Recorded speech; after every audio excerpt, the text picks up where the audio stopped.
दोस्तों सीताराम सीताराम सीताराम। दोस्तों हमेशा की तरह इस समय भी उपस्थित हूँ आपके लिए जानकारी लेकर। गुरु के आशीर्वाद से, गुरु भगवान की अद्भुत कृपा से, राम जी की कृपा से, संत समाज की कृपा से, माता पिता के आशीर्वाद से, श्रेष्ठ जनों की आहुति की कृपा से जो भी इस मन मस्तिष्क में है वो सब आपको अर्पित है, समर्पित है। दोस्तों कल भी मैंने इस विषय पे एक वीडियो बनाया था, आज भी उसी विषय पे वीडियो बना रहा हूँ। यानी 7 सितंबर सन 2025 को जो चंद्र ग्रहण पड़ रहा है उसी विषय पर। जी हाँ दोस्तों, लेकिन आज का विषय ज़रूर वो है, लेकिन सामग्री काफ़ी हटके है। जी हाँ, सामग्री हटके इसलिए है क्योंकि आज मैं प्रयास करूंगा आपको इस वीडियो के माध्यम से ये बताने का कि चंद्र ग्रहण काल के क्या नियम हैं, क्या चीज़ें हैं। इससे डरना नहीं चाहिए, ठीक है ना। कोई डराने के लिए आपको ये वीडियो नहीं बना रहा हूँ। हाँ, इसलिए से बेबस हूँ बनाने के लिए क्योंकि मैं देख रहा हूँ सोशल मीडिया पे इतनी भ्रमित चीज़ें डाली जा रही हैं। ऐसा शो किया जा रहा है जैसे कि बहुत बड़ा युद्ध छिड़ रहा हो या थर्ड वर्ल्ड वार आज ही छिड़ रहा हो, ठीक है ना। ऐसा नहीं है, चंद्र ग्रहण है और चंद्र ग्रहण कोई ऐसी चीज़ नहीं है कि इससे डर जाना चाहिए।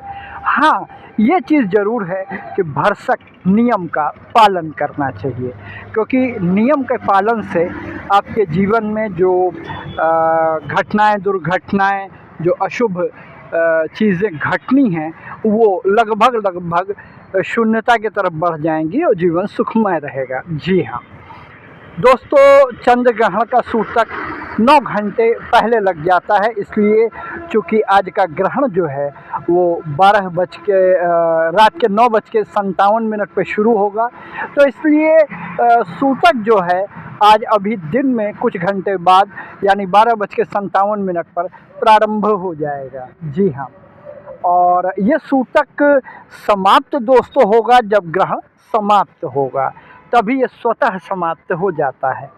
सूतक काल में मंदिरों के कपाट बंद रहते हैं। उस समय दोस्तों कोई भी शुभ कार्य नहीं करना चाहिए। सच्चाई तो ये है कि सूतक काल में भोजन आदि भी नहीं करना चाहिए, लेकिन समय के अनुसार देश काल परिस्थिति में बदलाव होता है, ये शाश्वत सत्य है और इस चीज़ को स्वीकार करना चाहिए। अब आप भोजन कर सकते हैं, कोई ऐसी बात नहीं है, क्योंकि समय बदल चुका है।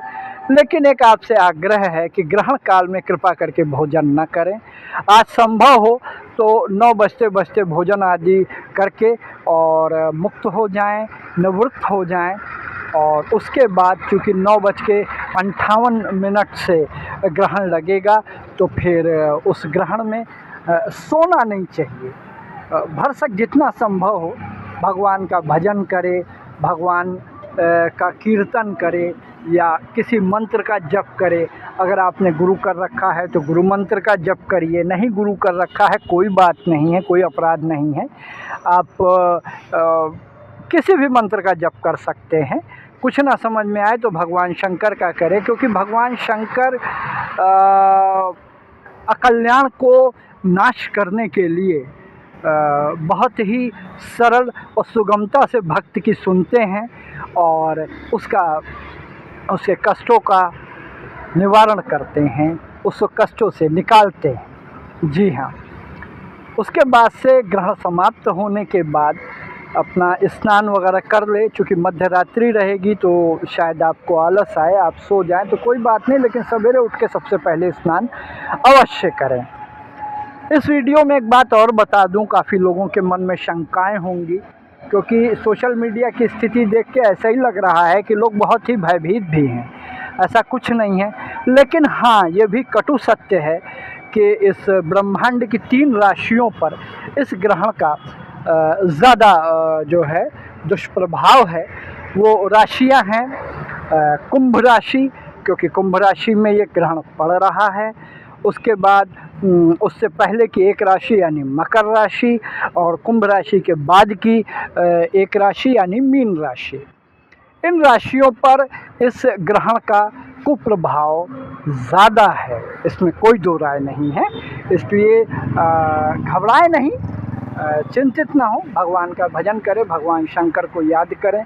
ओम नमः शिवाय, नमः शिवाय, शिव शिव, जो आपको समझ में आए वो आप करें। और सीताराम सीताराम कह सकते हैं। आप विष्णु के अगर उपासक हैं तो ओम नमो भगवते वासुदेवाय कह सकते हैं, राधे राधे कह सकते हैं।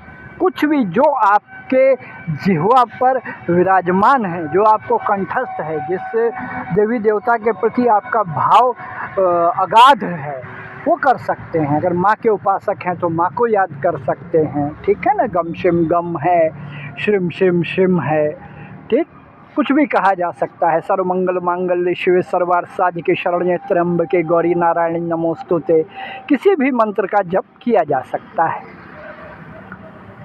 दूसरी चीज़ सबसे महत्वपूर्ण हो गई। तीसरी चीज़ ये है कि कल यदि संभव हो तो अगर आपका सामर्थ्य हो तो कच्चा यानी बिना पका हुआ आटा, दाल, चावल, नमक, हल्दी और ऋतु फल में कुछ भी ले लें, केला ले लें, सेब ले लें, जो आपको सरलता से मिल जाए। ये सब एकत्रित करके उस पर कुछ दक्षिणा रख के यथाशक्ति किसी भी निर्धन को या किसी पंडित जी को दान कर दें। अगर किसी ब्राह्मण को और किसी गरीब को, दोनों को आपने दान किया तो आप ये समझिएगा आपने जग जीत लिया, ठीक है। अच्छा, अगर ये भी आप नहीं कर सकते हैं, निर्धनता ने आपको ग्रस्त कर रखा है, आपकी परिस्थिति नहीं है, तो दोस्तों प्रयास करें कि कल से लेकर और कम से कम 25 अक्टूबर तक नित्य प्रति दोनों टाइम थोड़ा थोड़ा गुड़ गाय को अवश्य खिलाएं। क्योंकि दोस्तों आपको एक बात बता दूं, बड़ा दुर्भाग्य है हमारे हिंदुस्तान का या मानव जाति का कि हम गौ के महत्व को नहीं समझते हैं। गौ को अगर आप नित्य प्रति गुड़ खिलाते हैं तो आप विश्वास करो, गौ आपके सारे नकारात्मक पक्ष को खा जाती है। जी हाँ, गौ इतनी समर्थ है, इतनी सरल है, इतनी सुगम है, इतनी सक्षम है कि आपकी हर नकारात्मकता को, चाहे वो ग्रहों से संबंधित हो या कुछ भी हो, गौ स्वतः खा जाती है। गौ की कृपा बड़ी सरल है। शायद ही हिंदुस्तान में ऐसा कोई कोना हो जहाँ गाय न उपलब्ध हो। तो अगर आप चाहें कुछ दान पुण्य नहीं कर सकते हैं तो कल से 25 अक्टूबर तक कम से कम नित्य प्रति दोनों टाइम गाय को थोड़ा थोड़ा गुड़ अवश्य खिलाएं। क्योंकि दोस्तों एक ग्रहण का असर कम से कम 6 महीने रहता है, लेकिन बहुत ज़्यादा असर जो होता है वो करीब करीब 2 महीने तक बहुत ज़्यादा असर देखने को मिला है। ये मेरा स्वतः का व्यक्तिगत अनुभव है और संत समाज का भी कहना है, विद्वानों का। तो क्योंकि 15 दिन बाद फिर सूर्य ग्रहण भी है, तो इसलिए अगर आप 25 अक्टूबर तक गाय को गुड़ का सेवन कराते हैं दोनों टाइम, सुबह और शाम, नहा धो के स्वच्छ होके, स्वच्छ वस्त्र धारण करके, तो विश्वास रखिए कष्ट आपको छू तक नहीं पाएगा। ये समय बड़ा ही आनंदमय आपका निकल जाएगा। आशा है आपको हमारी मेहनत अच्छी लगी होगी, हमारा वीडियो अच्छा लगा होगा। अगर आपने हमारा चैनल सब्सक्राइब कर लिया है सो गुड, नहीं किया है तो अभी कर लें, बेल आइकॉन दबाएं ताकि हम जब भी आपकी सेवा में उपस्थित हों, आपको अपनी वाणी के माध्यम से, अपने इस चैनल के माध्यम से कुछ चीज़ें अर्पित करें तो वो स्वतः आप तक पहुंच सकें। सीताराम सीताराम सीताराम। और हाँ दोस्तों, सबसे महत्वपूर्ण बात अंतिम में कि जितना हो सके ज़्यादा से ज़्यादा इस वीडियो को शेयर करें ताकि अन्य लोगों को भी ये जानकारी बहुत ही जल्दी मिल सके और उनका भी कल्याण हो सके। सीताराम सीताराम सीताराम।